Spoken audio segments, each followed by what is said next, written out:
दोस्तों, यह बात तो आपने सुनी होगी कि कर्मों का फल और भाग्य का लेखा कभी नहीं मिटता। हम अच्छे कर्म और बुरे कर्म नीचे धरती पर करते हैं और हम सोचते हैं कि हमें कोई नहीं देख रहा, लेकिन एक अलौकिक शक्ति है जो हमेशा हम पर नज़र रखती है। जैसा बीज बोओगे वैसा ही फल प्राप्त करोगे। यह कहावत आपने सुनी ही होगी। जैसे आप कर्म करोगे वैसे ही आपको फल भी प्राप्त होगा। लेकिन मेरा एक सवाल है, क्या आप इस बात पर यकीन कर रहे हैं कि जैसा आप कर्म करते हैं वैसा ही आपको फल भी मिलता है? आइए इस कहानी के माध्यम से समझते हैं। नमस्कार दोस्तों, सब हमारे यूट्यूब चैनल पर आपका स्वागत है। दोस्तों, यह कहानी बड़ी शिक्षाप्रद, महत्वपूर्ण और ज्ञानवर्धक है। मेरा आपसे निवेदन है कि कहानी के अंत तक हमारे साथ बने रहें। गांव में रघु नाम का एक किसान रहता था। उसके परिवार में सिर्फ रघु और उसकी पत्नी रहती थी। एक दिन किसान और उसकी पत्नी अनाज बेचने के लिए दूसरे नगर गए थे। जब वह अनाज बेचकर दूसरे नगर से अपने नगर आ रहे थे, तो दोनों अनजान में शहर में एक सुनसान रास्ते में जा रहे थे।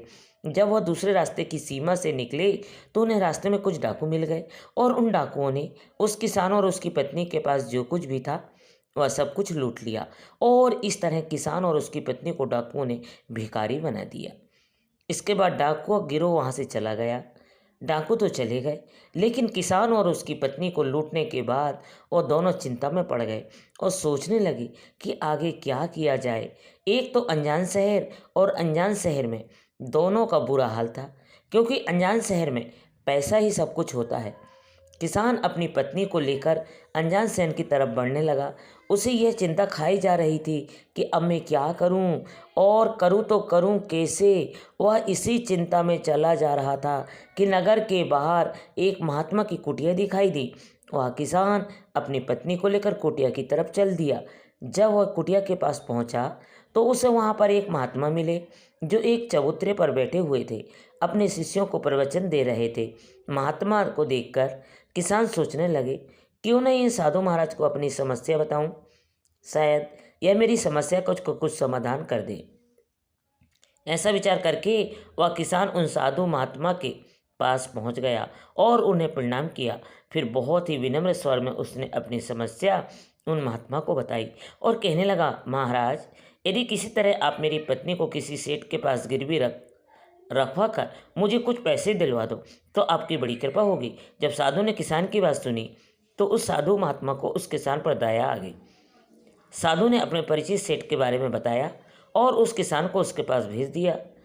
किसान अपनी पत्नी को लेकर उस सेठ के पास पहुंचा और उस सेठ ने हाथ जोड़कर कहने लगा, सेठ जी, मुझे कुछ पैसों की आवश्यकता है। मेरे पास गिरवी रखने के लिए और कुछ तो नहीं है, बस मेरी पत्नी है। आप मेरी पत्नी को गिरवी रखकर मुझे कुछ पैसे दे दीजिए। मैं उन पैसों से कोई व्यापार करके जल्दी ही आपकी रकम को ब्याज सहित वापस कर दूंगा और अपनी पत्नी को आपसे छुड़ा लूंगा। तब तक मेरी पत्नी आपके दिए हुए पैसों में आपके पास गिरवी रहेगी। सेठ ने जब उस किसान की बात सुनी, तो वह पैसे देने के लिए तैयार हो गया और पैसों के बदले में किसान को अपनी पत्नी को अपने पास गिरवी रख लिया। किसान सेठ के पास अपनी पत्नी को गिरवी रखकर और उस सेठ से कर्ज लेकर व्यापार करने के लिए आगे बढ़ गया। किसान ने उन रुपयों से अनाज का व्यापार शुरू कर दिया। वह अब किसान से व्यापारी बन गया। अब सस्ते दामों में किसानों से अनाज का खरीदना था और दूसरे जरूरतमंद किसानों को महंगे दामों में बेच देता था। इस प्रकार रघु ने उन पैसों से बहुत ही कम समय में अच्छा खासा धन अर्जित कर लिया। जब रघु ने खूब पैसा कमा लिया, तो 8 महीने बाद फिर रघु उसी नगर में वापस लौट आया, जिस नगर में वह अपनी पत्नी को उस सेठ के पास गिरवी रख कर गया था। रघु नगर में आकर सीधा उस सेठ के पास पहुंच गया और सेठ के पास पहुंचकर कहने लगा, सेठ जी, मैं 8 महीने पहले आपके पास अपनी पत्नी को गिरवी रख कर गया था। आप अपना हिसाब करके मुझे से ले लीजिए और मेरी पत्नी को मुझे वापस लौटा दीजिए। यह सुनकर उस सेठ ने कहा, भाई, क्या बताऊं, आज से 3 महीने पहले की बात है। तुम्हारी पत्नी अचानक बीमार पड़ गई और उस बीमार के कारण तुम्हारी पत्नी की मृत्यु हो गई। मैंने तुम्हारी पत्नी का बहुत इलाज भी करवाया, अच्छे से अच्छा वैद्य को बताया, लेकिन मैं फिर भी तुम्हारी पत्नी को नहीं बचा सका। रघु ने जब उस सेठ के मुंह से यह सुना, तो रघु को यह सुनकर बड़ा दुख हुआ। फिर थोड़ा धीरज रखकर उस सेठ से बोला, जो होना था वह तो हो चुका है। शायद मेरे नसीब में यही ऐसा ही लिखा हुआ था।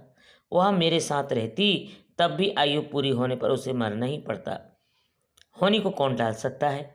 फिर भी आप अपने पैसे मुझसे ले लीजिए ताकि मुझे इस बात का संतोष हो जाए कि मैंने अपना कर्ज दिया और मैंने आपका कर्ज चुकाकर अपनी पत्नी को गिरवी रखने के कलंक से खुद को बचा लिया। रघु की बात सुनकर वह सेठ बोला, नहीं भाई, अब मैं तुझसे पैसे कैसे ले सकता हूँ जब मैं तुम्हारी अमानत ही तुम्हें नहीं लौटा सकता, तो अपना कर्ज वापस लेने का मुझे कोई हक नहीं है। रघु ने बार बार सेठ से अपना कर्ज वापस लेने को कहा, आग्रह किया, परंतु सेठ ने नहीं माना। उदास भाव से रघु जब वहाँ से निकला तो रास्ते में फिर उस स्थान पर पहुँचा जहाँ पर वह उन साधु महात्मा को पहली बार मिला था। हमेशा की तरह साधु महात्मा अपने चबूतरे पर बैठे हुए थे, अपने शिष्यों को प्रवचन सुना रहे थे और महात्मा प्रवचन सुनने लगा। साधु महात्मा ने जब रघु को देखा तो साधु महात्मा उसे पहचान गए और उसका हालचाल पूछने लगे।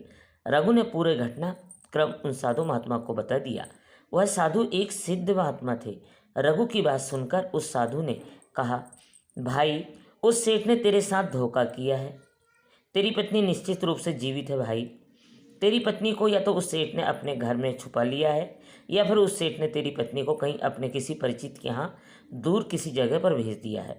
अब तू ऐसा कर, यहाँ के राजा के पास चला जा और राजा के दरबार में जाकर प्रार्थना करना कि राजा साहब मेरी पत्नी को सेठ से दिलवा दो, क्योंकि इस नगर का जो राजा है वह बहुत ही बुद्धिमान व्यक्ति है। उस महात्मा की बात सुनी तो रघु राजा के दरबार में चला गया और राजा से कहने लगे, महाराज, मैंने सेठ से पैसे उधार लिए और मेरी पत्नी मैंने उनके पास गिरवी रख दिया था।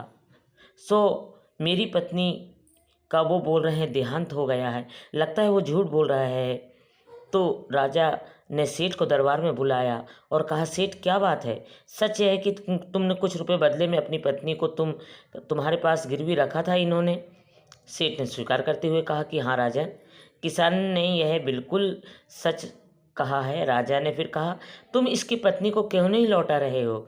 राजा की बात सुनकर सेठ बोला, कैसे लौटा सकता हूँ महाराज, मैंने इस किसान को बता दिया है कि आज से 3 महीने पहले इनकी पत्नी मृत्यु हो चुकी है। महाराज, अब मैं धर्मराज के पास जाकर तो इसकी पत्नी को वापस नहीं ला सकता। राजा ने पूछा, कोई गवाह तुम्हारे पास है जो इस बात की पुष्टि कर दे इसकी पत्नी की मृत्यु हो चुकी है? तो सेठ बोला, जी महाराज, इस बात की पुष्टि वह अच्छी तरह से कर देगा। जिससे इन व्यापारी की पत्नी का इलाज किया है वह 4 व्यक्ति भी थे, इस बात की गवाही देंगे इसकी पत्नी को शमशान में जलाकर आए थे। उस सेठ ने यह बात इतने आत्मविश्वास के साथ कहा कि राजा को भी उस पर भरोसा हो गया। तब राजा ने रघु से कहा, भाई, अगर तुम्हारी पत्नी जीवित होती तो तुम्हें अवश्य दिलवा देते, अब तो हमारी मजबूरी है।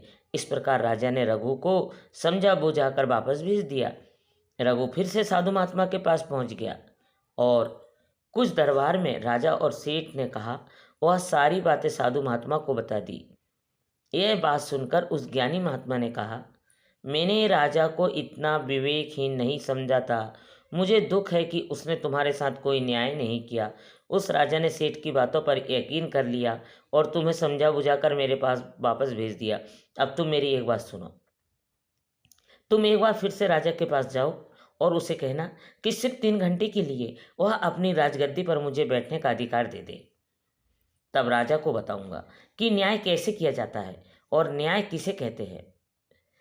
रघु एक बार फिर से राजा के दरबार में पहुंचा और जैसा उस साधु महात्मा ने कहा था उसने राजा से कह दिया। राजा ने रघु की बात सुनी तो वह सुनकर राजा ने कहा, मुझे 3 घंटे के लिए राजगद्दी छोड़ने में कोई एतराज नहीं है। यदि ऐसा करने से तुम्हें न्याय मिल जाएगा तो मैं 3 घंटे के लिए उस साधु महात्मा के लिए अपनी राजगद्दी छोड़ दूंगा। तुम उन महात्मा को राज दरबार में ले आओ। रघु ने जब ये राजा के वचन सुने तो रघु साधु महात्मा के पास जाकर और उन साधु महात्मा को राज दरबार में ले आया। जब साधु महात्मा राज दरबार में पहुंच गए तो राजा ने अपनी राजगद्दी उन साधु महात्मा को सौंप दी। फिर राजगद्दी पर बैठे विराजमान होते ही साधु महात्मा के सामने उस सेठ को दरबार में प्रस्तुत किया गया और उसे कहा गया कि सेठ जी, आपने कहा है कि इस किसान की पत्नी आपके पास रहते हुए 3 महीने पहले ही स्वर्ग से हार गई है और आपका कहना है कि आपके पास इसकी पत्नी के मरने की गवाह भी मौजूद है। क्या मैं उन गवाहों से मिल सकता हूँ? फिर राजा बने साधु महात्मा को आदेश पर सेठ को पेश किए गए। सबसे पहले साधु ने उस वैद्य को बुलाया जिसने रघु की पत्नी का इलाज किया था। साधु ने वैद्य से पूछा, क्यों भाई, आपने ही इनकी पत्नी का इलाज किया था? वैद्य बोला, जी हुजूर, मैंने ही रघु की पत्नी का इलाज किया था। वैद्य की बात सुनकर साधु बोला, अच्छा वैद्य जी, मुझे यह बताओ कि तुम रघु की पत्नी का इलाज करने के लिए सेठ के घर आए थे या फिर रघु की पत्नी इलाज करवाने के लिए तुम्हारे पास आती थी? राजा बने साधु महात्मा की बात सुनकर वैद्य राजा से बोला, महाराज, सेठ जी मेरे औषधालय पर स्वयं आकर दवा ले जाते थे। साधु बोला, यानी तुम विश्वास के साथ यह नहीं कह सकते कि यह दवा सेठ रघु की पत्नी के लिए ही ले गया था या फिर किसी और के लिए? साधु की बात सुनकर वह वैद्य बोला, हाँ महाराज, यह बात मैं यकीन से साथ तो नहीं कह सकता कि सेठ किसके लिए दवाई ले जाते थे, लेकिन सेठ जी मुझे दवाई जरूर ले जाया करते थे। वैद्य की बात सुनकर वह साधु बोला, इसका मतलब यही हुआ कि तुम मरीज को बिना देखे ही दवाइयाँ देते हो। यह तो बहुत गंभीर बात है। तुम दवा के स्थान पर किसी को जहर भी दे दो और हो सकता है तुम्हारे द्वारा दिए हुए इस जहर से रघु की पत्नी की मृत्यु हुई हो। उस साधु की यह बात सुनकर वैद्य का चेहरा डर के मारे पीला पड़ने लगा और वह भयभीत स्वर में बोला, नहीं हुजूर, ऐसा हरगिज नहीं हो सकता। मैं अपने किसी मरीज को दवा के बदले भला जहर क्यों दूंगा, और इस तरह मेरी सारी बात प्रतिष्ठा भी धूल में मिल जाएगी। वैद्य की बात सुनकर यह साधु महात्मा बोले, अब तो तुम ऐसा ही कहोगे। मैं तुम्हें अपने कर्तव्य के प्रति लापरवाही करने की और एक मरीज के जीवन से खिलवाड़ करने के अपराध में 50 कोड़े लगाने के आदेश दे जा रहा हूँ। इसके साथ ही तुम्हारा मुँह काला करके सारे नगर में तुम्हें घुमाया भी जाएगा। अब तुम सोच लो वैद्य, सच बोलोगे या फिर मैं सैनिकों को तुम्हें गिरफ्तार करने का आदेश दूं? यह सुनकर वैद्य का शरीर कांपने लगा और उस साधु के कदमों में जा गिरा। मुझे माफ़ कर दीजिए, मैं स्वीकार करता हूँ कि मैंने सेठ के किसी मरीज का कोई भी इलाज नहीं किया। सेठ ने तो मुझे पैसे दिए थे और कहा था कि यदि गवाही की आवश्यकता पड़े तो ऐसा कहकर उसके पक्ष में गवाही दे दूँ। बस मेरा इतना ही अपराध है। मैंने लालच में आकर इस सेठ का प्रस्ताव स्वीकार कर लिया। राजा बने साधु महात्मा ने कहा, वैद्य जी, कुछ भी हो, आपने अपराध तो किया है, इसलिए मैं तुम्हें झूठी गवाही के इल्ज़ाम में 100 कोड़े लगवाने का आदेश देता हूँ। साधु महात्मा का आदेश का राजा के सैनिकों ने तुरंत ही पालन किया। सैनिकों ने तत्काल ही उस वैद्य को पकड़ लिया और भरे दरबार में उसे कोड़े लगाने लगे। पहला कोड़ा लगते ही वह जोर से चीख पड़ा और कहने लगा, महाराज, मुझे पर रहम कीजिए, महाराज मुझ पर दया कीजिए, मैं मर जाऊंगा। हर कोड़े के साथ उसके गले की करुणा में आवाज़ें निकलने लगी। उसकी चीखें राज दरबार में गूंज उठी। वैद्य के साथ ऐसा होते हुए देख सेठ के गवाह के तौर पर बुलाए उन 4 व्यक्तियों को कलेजे दहल गए जिन्होंने रघु की पत्नी को शमशान में ले जाकर जलाने की बात करी थी। उन 4 गवाहों को साधु महात्मा ने उनसे पूछा, तुम लोगों का कहना क्या है? तुम चारों ने इस रघु किसान की मृत पत्नी को शव में ले जाकर शमशान में उसे जलाकर आए थे। मुझे यह बताओ कि अंतिम संस्कार से पहले जब मृत शरीर का स्नान कराया जाता है, फिर उसे कफन में लपेट कर धरती पर रखा जाता है, स्नान के द्वारा क्या तुमने उस स्त्री का मृत शरीर देखा? यह सुनकर उस सेठ के 4 गवाह कहने लगे, नहीं हुजूर, उसका मृत शरीर तो हमने देखा ही नहीं था। जब सेठ ने अर्थी तैयार कर ली थी उसके बाद ही हम उसे शमशान ले गए थे और उसे जलाकर आए। उन 4 गवाहों की बात सुनकर वह साधु महात्मा बोले, और तुमने यह जानना भी उचित नहीं समझा कि उस अर्थी में कोई मृत मनुष्य लेटा है या कोई जीवित व्यक्ति?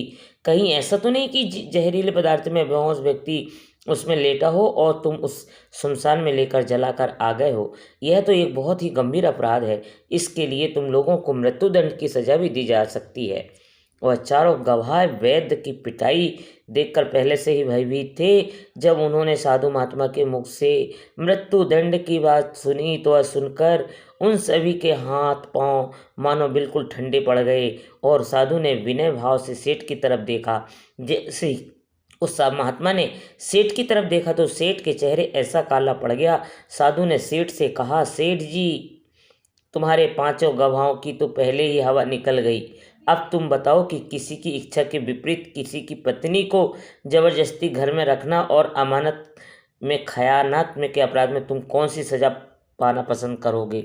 साधु महात्मा की बात सुनकर सेठ का चेहरा एकदम सफ़ेद पड़ गया और उसके मुंह से कोई बोल नहीं निकल सका।